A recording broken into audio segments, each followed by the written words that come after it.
Bonjour à tous, heureux de vous retrouver dans cette entrevue. Donc, je suis accompagné cette fois-ci de deux invités que je vais présenter. Donc, Cédric, qui tient la chaîne Ghost Urbex sur YouTube. Beaucoup d'entre vous le connaissent déjà puisqu'il est apparu plusieurs fois en ma compagnie dans des vidéos sur la chaîne. Cédric, toi, tu es enquêteur dans le domaine du paranormal, donc tu fais ce qu'on appelle couramment des chasses aux fantômes. C'est Et ça. mon principal collaborateur, que je ne présente plus, le fameux Arnaud Dumouche, théologien catholique, recteur de l'Institut privé Docteur Angélique, qui est présent sur Internet. Nous vous en parlerons un peu plus tard dans la vidéo. Et donc, messieurs, aujourd'hui, j'ai décidé qu'on se réunisse tous les trois pour parler d'un thème que beaucoup connaissent grâce à la fête qu'on connaît tous sous le nom d'Halloween. Donc, au travers de cette vidéo, on va essayer de décrire qu'est-ce que Halloween, comment est né Halloween, et bien sûr Arnaud va nous parler donc de Saint Patrick et de Saint Malachie, puisqu'ils sont aussi liés à cette fête qu'ils ont transformée un peu plus tard. Donc messieurs, déjà bonjour et merci à vous de me faire l'honneur d'avoir accepté mon invitation. Et je vais poser une question directement, rentrons dans le vif du sujet. Arnaud et Cédric, pour vous, quelle est la signification d'Halloween? Qu'est-ce que ça signifie? Alors peut-être que Cédric, tu pourrais parler peut-être de l'origine, à moins que tu veuilles que je fasse, l'origine païenne effectivement d'Halloween dans les pays gaulois, donc gaéliques. C'est ça. Alors, il faut savoir que la fête d'Halloween est née en Irlande, exactement. Elle tient de là ses origines.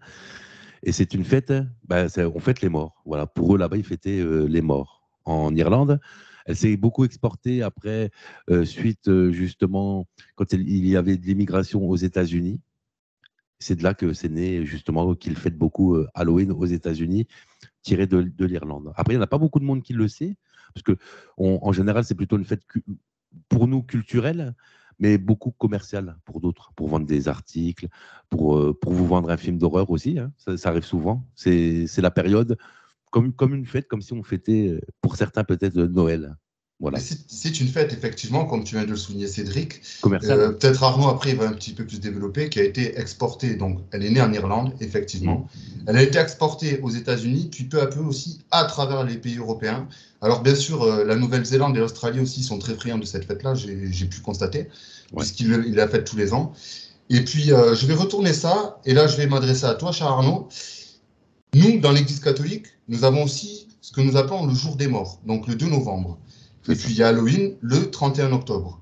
Mais c'est, on va dire, de fête, parce que Halloween est une fête, mais bien que nous, dans l'Église, on célèbre les morts, on ne voit pas ça comme une fête, mais quelle serait la différence entre les deux, entre Halloween et le jour des morts chez nous, catholiques?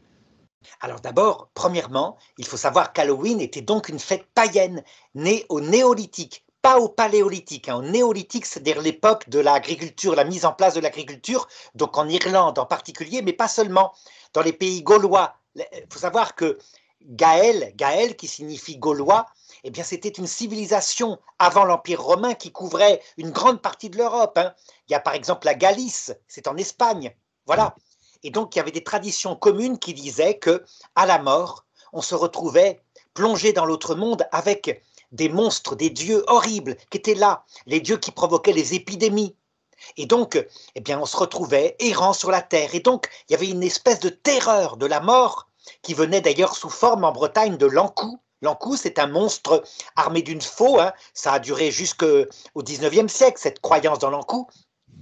Et donc, en réalité, plutôt qu'une fête des morts, c'était une sorte de superstition datant de cette époque-là. On voulait fuir la mort et surtout prier, oui, ou faire des rituels pour les morts de manière à ce qu'ils ne viennent pas nous hanter. La hantise des morts était vraiment quelque chose qui paralysait les gens.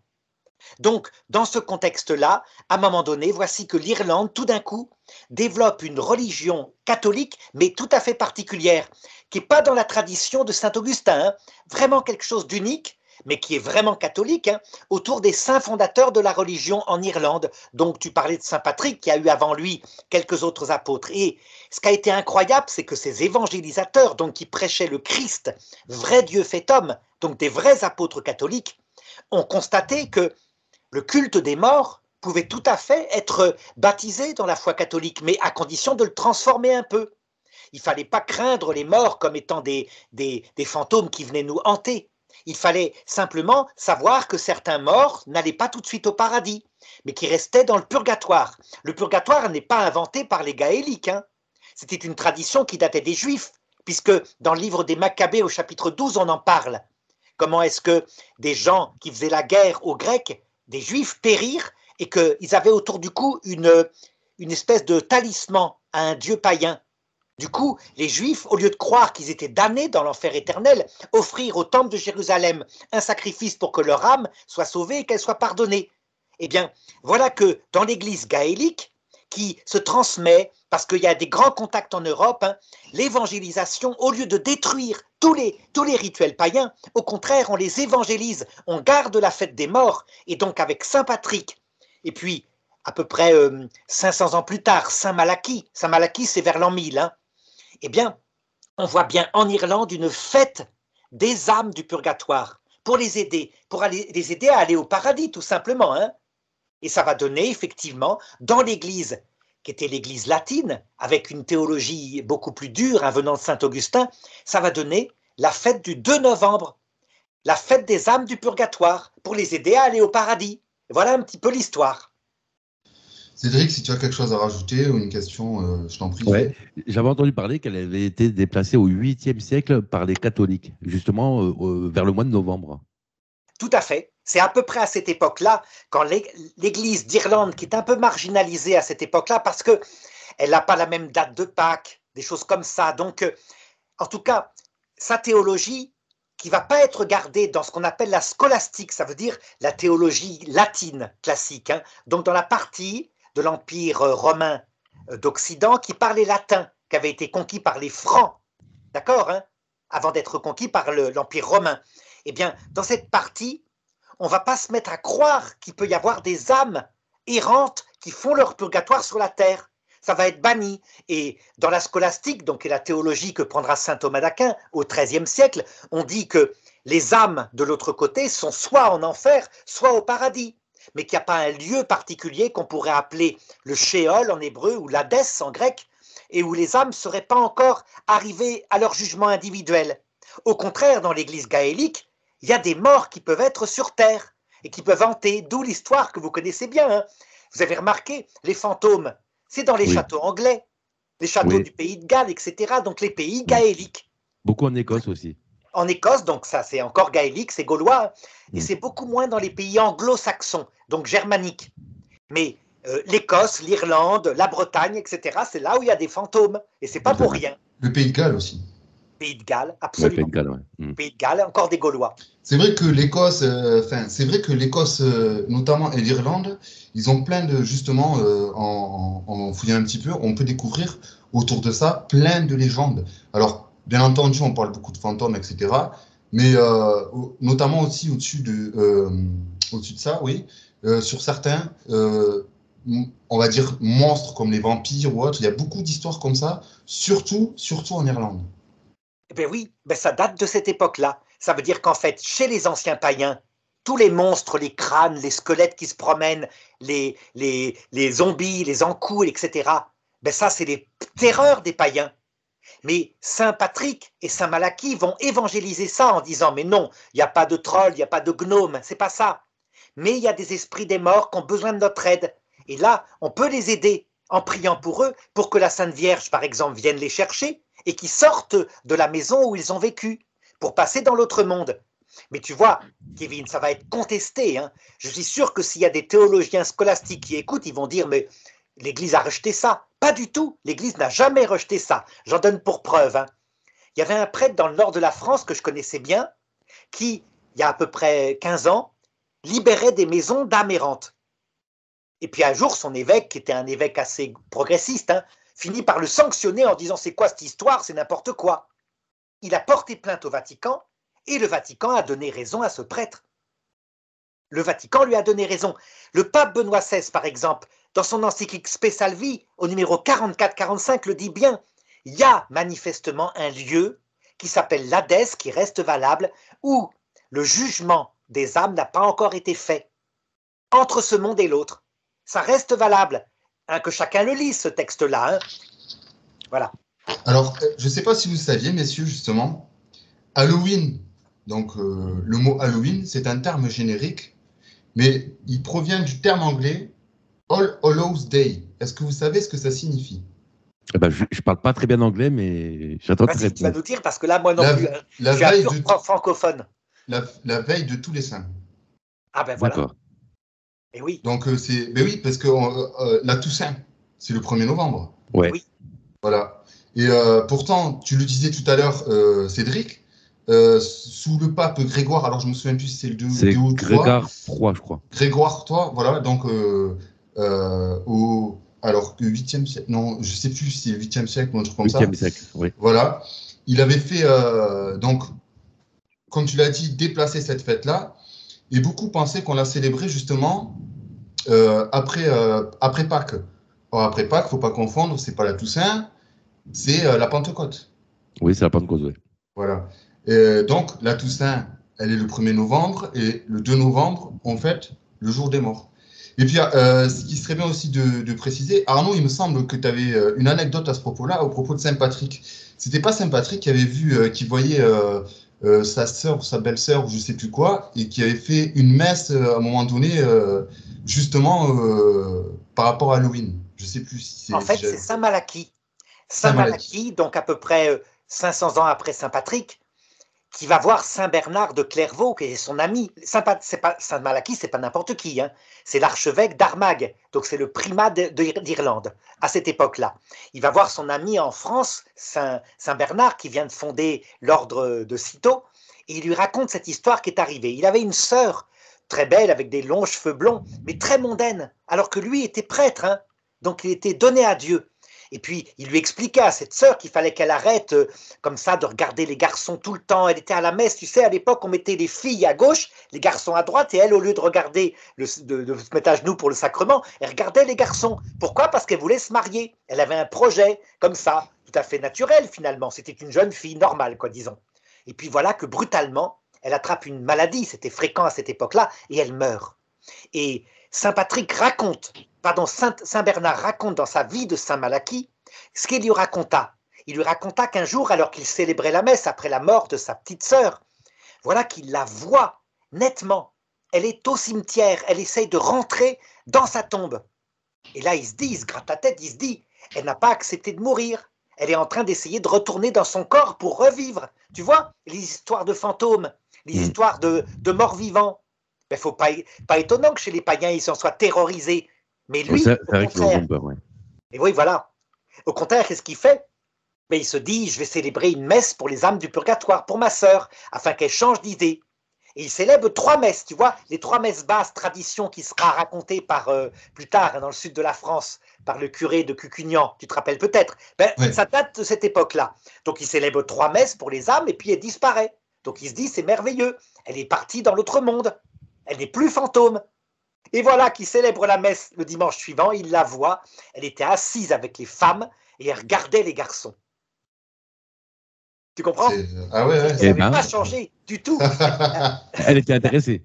Ah oui, la prière n'avait pas...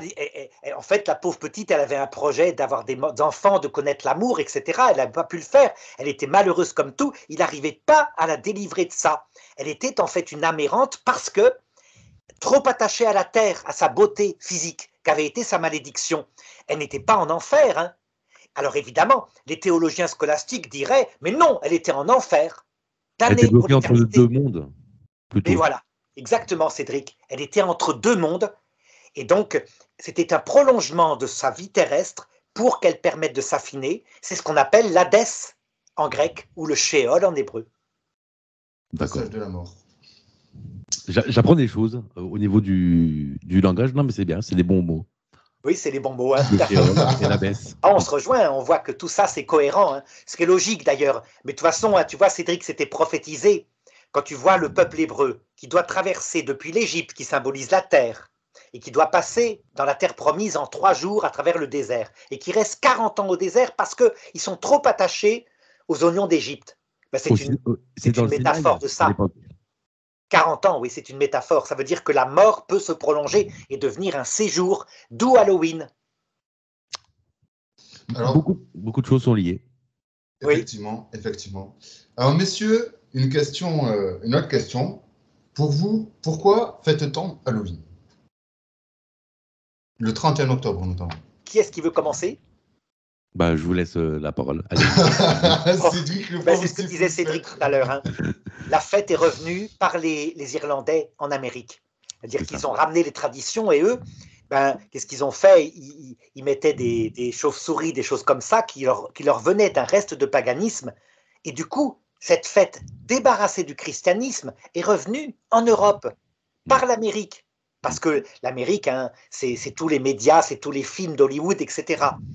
Et donc la fête est redevenue païenne. Mais en réalité, quand on voit les choses, hein, eh bien, il faudrait la réévangéliser. Quand je vois des catholiques qui disent il ne faut pas fêter Halloween, c'est une fête commerciale, je répondrais non, il faut simplement redire aux personnes que ça peut arriver, qu'on soit une amérantes entre ce monde et l'autre, qu'on peut donc aider par notre prière les amérantes, que par contre, les terreurs, c'est les terreurs comme dans le film Casper le fantôme.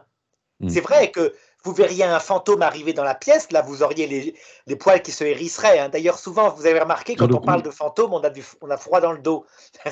C'est comme ça. Donc on est terrorisés, nous les vivants, par les fantômes. Alors qu'en réalité, ce sont souvent des âmes malheureuses qui ont besoin de notre prière. Ouais, et c'est pour ça d'ailleurs que je leur parle en enquête. Ah ouais, raconte, ça c'est intéressant.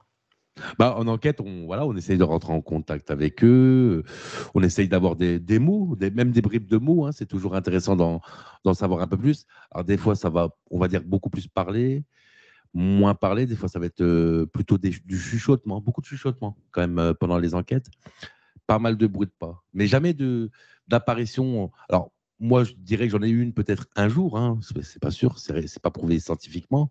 Mais en général, non, c'est beaucoup de mots, beaucoup de bruit de pas. Je pense que tu peux me confirmer, Kevin, toi qui avais déjà d'ailleurs fait quelques enquêtes du coup, à l'époque. À l'époque, ouais. À l'époque. Ouais. Ouais.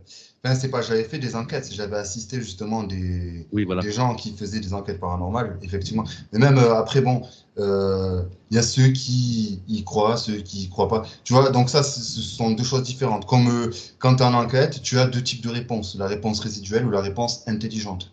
C'est ça, ou la mémoire des murs, quoi. Comme on dit souvent, ça revient, hein, par exemple, tout à l'heure on parlait de châteaux d'Écosse, du Pays de Galles et tout ça. En général, quand on entend souvent parler des histoires, parce qu'il y a beaucoup de fables, j'allais dire fables, je ne sais pas si on peut dire fables, mais beaucoup d'histoires justement au Royaume-Uni de fantômes, c'est beaucoup des trucs qui viennent des siècles d'avant, justement, et de la fête. Je pense que c'est aussi tiré peut-être de la fête d'Halloween, et justement dans les croyances des Anglais au Royaume-Uni, parce que c'est un ensemble de pays, de quand c'est né, de ces siècles-là, justement.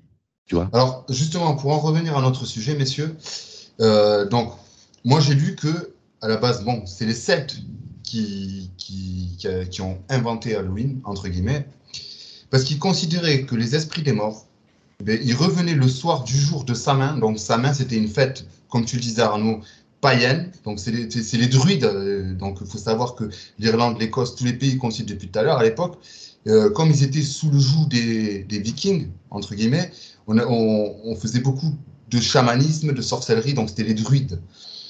Et donc, ils pensaient que le soir du jour de Samhain, les esprits des morts revenaient pour visiter leurs proches.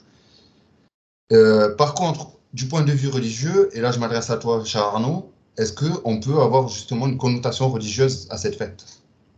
On doit même, et je dirais même que quand on ne l'a pas, on se coupe souvent de l'évangélisation. Connaissez-vous l'histoire du fait, comment la cause qui fait que la Chine n'est pas chrétienne? Ben, c'est lié à Halloween, à un Halloween chinois évidemment. Voilà ce qui s'est passé. Un missionnaire jésuite qui s'appelait, j'ai oublié son nom, peu importe, hein, enfin un grand missionnaire, hein, vraiment, était allé à la cour de Chine auprès de l'empereur et là il avait amené des outils scientifiques et les choses se passaient bien. Il s'habillait en chinois, hein, et vraiment, l'empereur était prêt à se convertir au christianisme. Il voulait même être prêt à convertir son pays tout entier. Ça se passait au XVIe siècle, ce que je te raconte là. Et voici que les dominicains, qui avaient une théologie plutôt scolastique, se sont mis à les dénoncer au Vatican en disant « Regardez, ils sont en train de passer en dehors de la foi catholique puisqu'ils veulent intégrer dans les rituels chinois la fête des morts. » Donc, les morts qui seraient sur ce monde encore en train d'avoir besoin de notre aide et de notre prière, alors que ce n'est pas possible. Les morts sont soit en enfer, soit au purgatoire dans l'autre monde. Eh bien, le pape, mal renseigné, qu'est-ce qu'il a fait? Il a interdit aux jésuites de continuer à garder la fête des morts. Et résultat, l'empereur de Chine, furieux, les a chassés de Chine et il a fermé son pays à l'évangélisation. C'est incroyable, hein, mais on le voit. Alors qu'en réalité, je l'ai dit, la théologie des dominicains qui était scolastique, qui niait Halloween, est une théologie, mais il y en a d'autres. Par contre, la pratique des gaéliques ne consistait pas, comme tu le fais Cédric, à contacter pour faire parler les morts, mais plutôt à prier pour eux quand ils se manifestaient, de manière à ce que la Sainte Vierge ou le Christ viennent les chercher et les fassent passer dans l'autre monde. Donc pas tellement de dialogue avec les morts parce qu'il y avait un risque. Il disait, ça peut parfois être des faux morts, donc des démons, des anges révoltés. Par contre, si ce sont des vrais morts, des âmes errantes, hein, alors, eh bien, on doit pouvoir les aider par notre prière et la Vierge Marie les fait passer dans l'autre monde. Alors ils sortent du shéol. C'est pas mal, c'est une façon de faire. Hein. Mais au final, c'était une fête Halloween de base. C'était une fête qui était mondialisée, qui était globale en fait. Ah oui, pas sous le nom d'Halloween, mais sous le Mhm. nom de la fête des morts. C'est universel. Partout, dans ce que disait Kevin tout à l'heure, dans l'animisme, dans le chamanisme, ben, le culte central, ce sont les morts. On leur offre des présents, on leur fait un culte particulier, sinon on est terrorisé à l'idée qu'ils viennent nous hanter. Ben ça, c'est l'Halloween païenne. D'accord. Voilà. Mais de fait, Halloween, dans le sens du nom, hein, c'est un nom gaélique qui vient d'Irlande, comme on a dit au début. On pourrait même, tu vois, sur ça, Cédric, remonter à l'Antiquité, tu vois, nous qui Oui. parlions tout à l'heure, regarde les Égyptiens, le culte qu'ils avaient autour des morts, en fait, quand les pharaons mouraient, etc. Oui, Le fait oui. d'être toujours en quête d'éternité. Mm. Toujours, Ah oui, voilà. oui, oui, ils voulaient toujours, j'allais dire exister, non, mais qu'on se souvienne d'eux par rapport à leur tombe, Ben, par rapport toujours à. exister quelque part si, parce que justement, tu as les pharaons, ils faisaient construire ce qu'on appelait les temples des millions d'années, c'est-à-dire qu'on vient de les célébrer de leur vivant comme de leur mort, pour laisser une certaine pérennité. Ouais. D'ailleurs, leur temple était en pierre, tandis que leur maison était en terre, parce qu'ils devaient habiter dans leur temple comme fantômes avant la résurrection, auquel ils croyaient qu'ils représentaient par le scarabée bousier qui Mm. sort de son nid et qui ressuscite donc au printemps. Donc vraiment, on voit, c'est des traditions anciennes comme le monde. Donc je trouve que les luttes des catholiques contre Halloween devraient plutôt être une évangélisation qu'une destruction. Voilà, on Alors, devrait supprimer les toiles d'araignée et les crânes pour mettre à la place Casper le fantôme ou alors, je sais pas, une âme qui a besoin de prière ou la Oui. petite sœur de Saint Malachie. Et effectivement, effectivement, mais petit aparté, et là, Arnaud, cette question, elle va s'adresser à toi. Pourquoi il y a des prêtres? Alors, tu sais, par exemple, moi, au restaurant où je travaille, euh, on a décoré le restaurant, tu sais, avec des automates d'Halloween, etc. C'est que de la déco, quoi. C'est pas. Et certains prêtres qui clairement ont dit, ouais, mais si tu décores le restaurant comme ça, on ne viendra plus manger parce qu'on n'aime pas ça, quoi. Donc pourquoi certains prêtres n'aiment pas justement voilà, les décos, on va dire, peut-être c'est question de représentation, je ne sais pas. Non, ça vient de la théologie scolastique. Les prêtres, les jeunes prêtres en particulier, qui reviennent par réaction à mai 68 à la théologie traditionnelle, reviennent à l'étude de saint Thomas d'Aquin, qui nie l'existence des âmes entre ce monde et l'autre. Et donc, eux, qui connaissent pas trop, ils disent, c'est donc Halloween n'est pas chrétienne, c'est donc que c'est païenne. Et je t'ai dit, le pape Benoît XVI, beaucoup plus prudent, leur répond dans son encyclique Spe Salvi 47 que manifestement le riche, tu te rappelles dans la parabole avec Lazare, là, le riche Oui. qui n'avait pas donné à manger à Lazare, eh bien, il est dans un lieu où la récompense et la punition finale n'est pas donnée, un lieu intermédiaire qui a donné plus tard le purgatoire. Il le dit textuellement, Spe Salvi 44-45, hein, qu'on aille voir, je ne l'invente pas. Oui, je l'ai là en plus, l'encyclique. Oui. Ouais. Voilà, donc il faut qu'ils soient plus ouverts, il faudrait les ouvrir à ça, qu'ils sachent que l'eschatologie de saint Thomas d'Aquin, l'Église catholique ne peut pas la garder, puisque saint Thomas d'Aquin et saint Augustin en arrivaient à la conclusion que 99,9% des gens iraient en enfer éternel. Ça ne va pas du tout. Oui, mais dans ce cas-là, il n'y a pas que l'eschatologie. Bon, après, on rentre dans des débats un petit peu plus théologiques. Si on parle du mariage aussi, ils n'ont pas tout gardé de saint Thomas d'Aquin. Voilà. Vatican II, pour la première fois, s'est détaché de certaines conclusions de saint Thomas d'Aquin. Là, il faut suivre à ce moment-là Vatican II. même si c'est déstabilisant pour ceux qui aiment la tradition. Effectivement.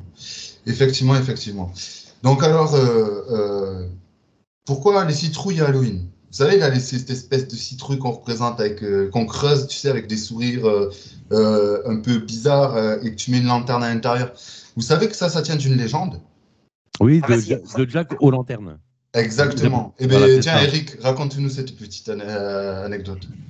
Cette Bah, petite légende. c'est emblématique d'une légende justement irlandaise.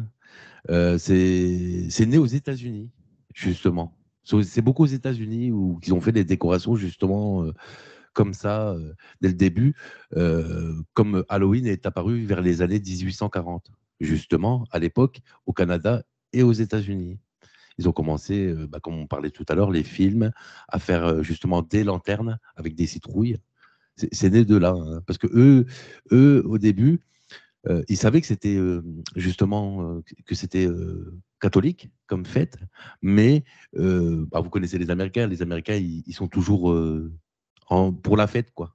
Justement, c'est pour ça qu'ils l'ont rapporté justement de cette manière, tel qu'on le connaît aujourd'hui, du grand public, si on peut dire ça comme ça, et moins du côté justement religieux, alors que peut-être ça devrait peut-être revenir justement religieux. Ah oui. Ouais. Moi, je partage ton avis, Cédric, hein, que les prêtres, plutôt que de lutter contre Halloween, devraient la célébrer le 2 novembre. Justement, Mais oui. pas n'importe comment, hein, évangéliser comme l'avaient fait les grands évêques gaéliques.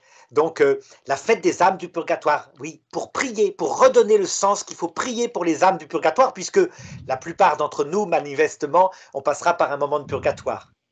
Bah oui. Alors, par rapport à cette légende, donc Jack O'Lantern, Ouais.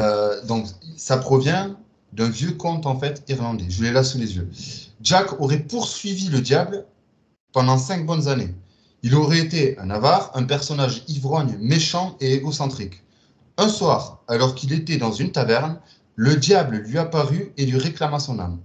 Jack demanda au diable de lui offrir à boire un dernier verre avant de partir pour l'enfer. Le diable accepta et se transforma en pièce de 6 pence. Jack la saisit et la place immédiatement dans sa bourse. Cette dernière ayant une serrure en forme de croix, le diable ne peut s'en échapper. Finalement, Jack accepta de libérer le diable à condition que ce dernier lui accorde 10 ans de plus à vivre.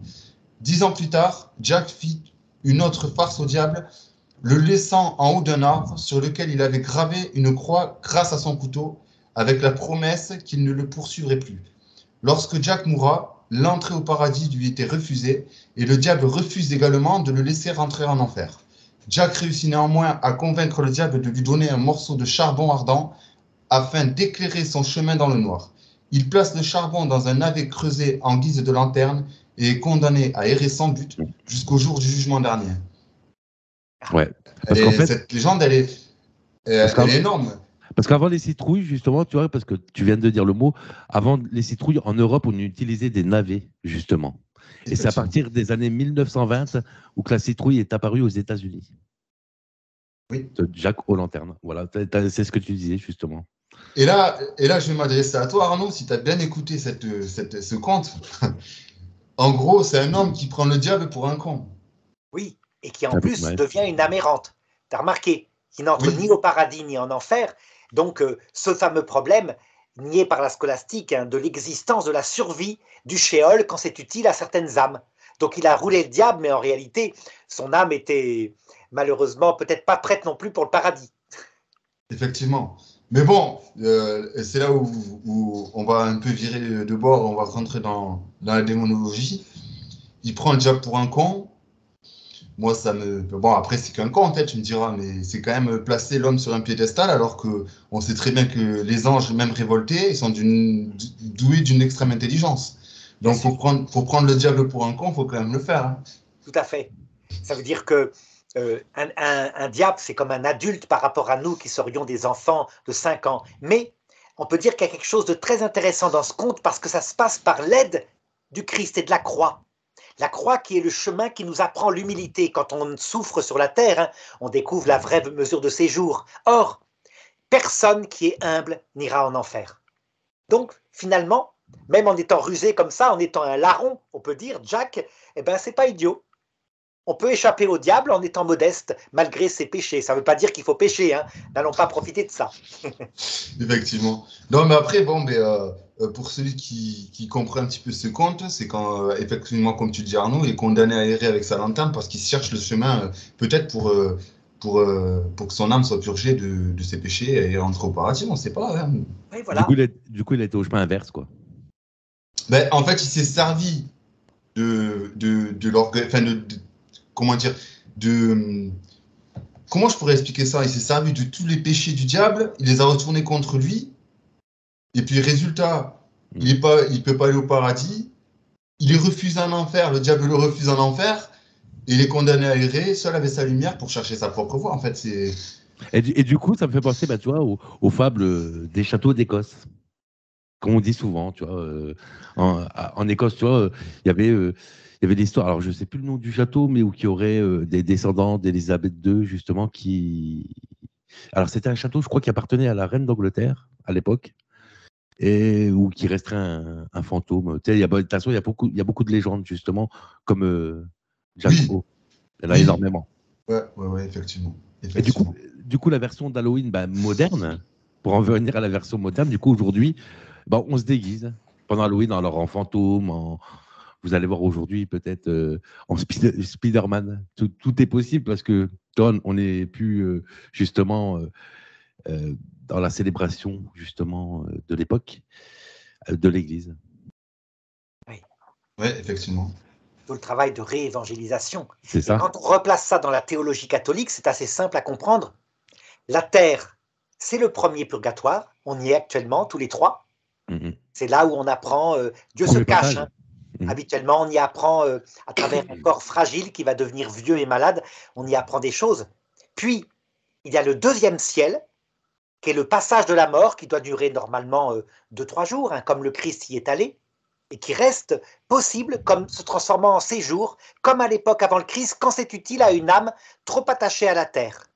Et alors, il y a le troisième ciel qui est raconté dans la deuxième épître aux Corinthiens, chapitre 12, verset 2, quand saint Paul est arrivé dans l'autre monde, qu'il a vu le Christ, il dit « Je connais un homme, était-ce avec son corps, était-ce sans son corps ?» Il parle de lui, hein. Je connais que cet homme fut ravi jusqu'au troisième ciel. Le troisième purgatoire, c'est le plus beau, hein. C'est quand le Christ vient nous chercher et qui nous apparaît, comme le dit le credo, accompagné des saints et des anges. Et là, c'est la fête de la Toussaint. On entre... non pas directement au paradis, hein, bien que saint Paul l'appelle le paradis, mais dans un purgatoire extraordinaire en voyant l'humanité sainte du Christ. En fait, Cédric, le troisième ciel, c'est pas les cieux. Enfin, toi, quand tu dis les cieux, c'est le paradis.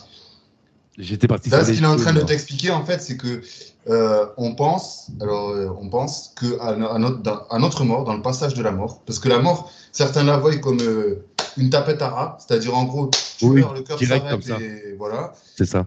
Et d'autres la voient comme un passage où c'est que un cœur repentant, quelqu'un qui arrive face au Christ en toute humilité et qui choisit de suivre le Christ dans sa voie, c'est-à-dire que chacun porte sa croix et me suive, il entre au paradis, mais peut-être après des siècles et des siècles de purgatoire, en fait. Tu as plusieurs niveaux. Si je ne me trompe pas, Arnaud, tu me rectifies.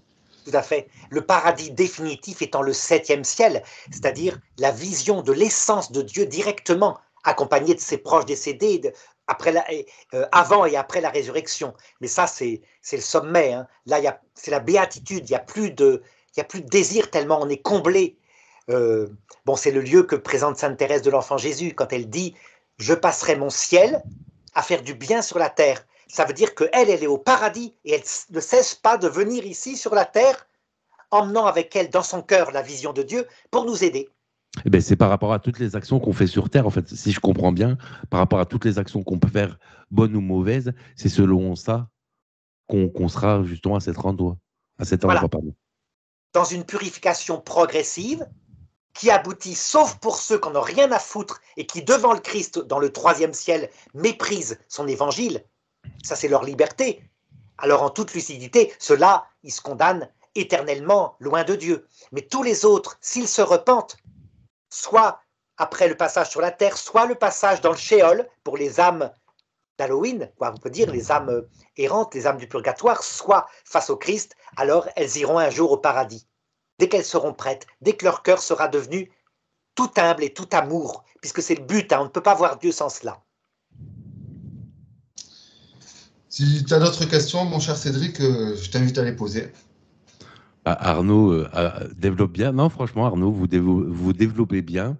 Je pense que vous avez, niveau justement religion, au niveau de la fête d'Halloween, je trouve que c'est bien développé. Parce qu'il y a des choses que je pense, peut-être que tu ne savais pas non plus, moi non plus, je pense. Ou même justement, j'allais dire les auditeurs, voilà, comprendront. Je pense que c'est facile à comprendre. Oui, oui, tout à fait. J'écoute tout à l'heure. C'est logique. Voilà.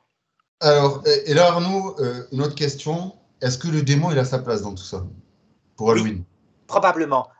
Pour les âmes de l'Hadès, donc le monde entre ce monde et l'autre, où la récompense, où le jugement individuel n'a pas eu lieu, le démon est encore capable de nous entraîner loin de Dieu. Donc dans l'Hadès, il y a des âmes qui peut-être se damneront. Dans l'Hadès, il y a des âmes qui se repentiront lorsqu'elles auront compris. Prends quelqu'un, très simplement, comme un monstre comme Staline ou Adolf Hitler. Moi, j'imagine tout à fait que Dieu, qui est mort aussi pour eux, a tenté peut-être de les faire passer un certain temps, longtemps, dans l'Hadès, pour qu'ils voient les dégâts qu'ils avaient faits sur Terre, et que peut-être il y a une chance un jour qu'ils prennent du plomb dans la tête et qu'ils se convertissent dans le passage de la mort. C'est possible. Donc, Marthe Robin faisait prier pour Hitler au cas où, pour Judas. Mais face au Christ, quand quelqu'un, obstinément, ayant subi tout cela, le méprise et méprise son évangile et son pardon, alors il n'y a plus rien à faire. C'est le péché contre l'Esprit Saint. La personne se met librement dans ce qu'on appelle l'enfer, qui est en fait le lieu de l'amour de soi, poussé jusqu'au mépris de Dieu et du prochain. Il y a une certaine repentance. Possible, ouais. Possible pour nous. Et Cédric, toi qui es manifestement de bonne volonté, on ira un jour au paradis, on en rediscutera. D'accord? Il n'y a que les gens très méchants qui vont dans l'enfer éternel. Et pour ceux qui me critiquent en disant mais c'est trop facile, tout le monde va être sauvé. Non, le purgatoire, c'est pas bien. C'est pas sympa. C'est le jugement, le purgatoire. Mais oui, il vaut mieux aller au paradis tout de suite après sa vie terrestre quand même. Donc ça suffit pour faire peur pour ceux qui n'ont pas envie de se convertir. Ouais, on a un choix à faire, mais le choix final ne nous appartient pas. Exactement. Seul est écrit le voyage, pas la destination. Voilà. Bien, messieurs, si quelqu'un d'autre a quelque chose pour conclure à rajouter, faites, je vous en prie. Pour moi, pour ma part, je pense que je rejoins Cédric. Ça a été encore un débat constructif. Ah oui, très constructif, parce que Arnaud, vous avez dit des choses moi-même que je ne savais pas au niveau de la religion, justement. Au-delà de parler d'Halloween, tout simplement, parce que c'est plus notre... On est plus jeune, donc forcément, on a fêté Halloween comme ça se fait aujourd'hui. D'ailleurs, pour souligner des derniers trucs, Halloween en France est là depuis pas très longtemps. Si je remarque, dans les années 90, on ne le fêtait pas forcément. C'est plutôt arrivé vers 2005-2010, vraiment beaucoup plus que maintenant, où c'est né en France, justement. Absolument. C'est très récent. Très récent. Mm. Voilà, moi je conclurai en disant, Kevin, tu as dit, le choix final ne nous appartient pas. Je répondrai, il appartient d'abord au Christ, mais il nous appartient. Quand la grâce nous sera donnée, elle sera donnée, dit le Concile Vatican II, à tout homme à un moment donné, la possibilité, c'est Gaudium et Spes 22.5, la possibilité d'entrer dans la grâce, le choix final nous appartiendra fondé sur cette grâce. Et celui qui se damne librement. Mais en attendant, évidemment, maintenant, on est des enfants en croissance. Donc certains, Dieu les laisse sans la foi, histoire qu'ils comprennent leur fragilité dans ce monde. Alors attention, quand je dis le choix ne nous appartient pas, il y a une part où c'est que oui, forcément, c'est le Christ qui nous jugera et qui nous dira si on a notre place là-haut. Mais quand je disais pas ça, dans le sens où si je choisis librement de suivre le Christ dans l'humilité et l'amour, ce choix-là, il m'appartient qu'à moi et c'est pas le Christ qui le fera à ma place. En certitude, ceux qui se repentiront, qui choisiront le Christ seront sauvés. En certitude, absolument. Quand je parle de choix, c'est moi je peux être aussi humble que je veux et tout, mais si on me refuse l'accès au paradis, là ça sera pas mon choix. Alors comment j'aurais tout fait pour... Il te refusera pas si tu es humble. Oui, forcément. C'est ce qu'on appelle d'ailleurs en théologie le mérite. Le mérite, c'est une théologie scolastique pour le coup, et qui dit bien, quand on aime Dieu et qu'on est humble devant lui, on mérite la vie éternelle de la décision de Dieu. Et comme on dit, on est tous des enfants de Dieu et du Créateur. Absolument. Sauf évidemment ceux qui refusent, qu'on n'a rien à faire, mais ça on l'a déjà dit. Voilà, Kevin, c'est bien. Hein? Eh ben merci. Ouais. Moi j'ai apprécié ce petit débat. C'est en plus Cédric qui est là. Comme il dit, il connaît peut-être pas autant de choses que nous. Non, c'est vrai. Mais là, il est. Je sais pas, là, je te trouve jovial. Là, t'as appris des choses. Ben, c'est ça, parce que j'ai écouté justement, et c'est pour ça que j'aime bien participer à ce genre de. Alors, je suis moins croyant que tous les deux, forcément. Bon, on a tous une croyance. Hein. Je crois au Créateur. Après, religieux ou pas, voilà, on croit tous à quelque chose. De toute façon, au fond de nous, quand même. Donc voilà, c'est pour ça que j'écoute avec attention justement Arnaud du côté théologie et religion. Tu crois aux fantômes aussi, hein C'est ça. Si déjà on croit aux âmes, c'est qu'on croit quand même en quelque chose, justement.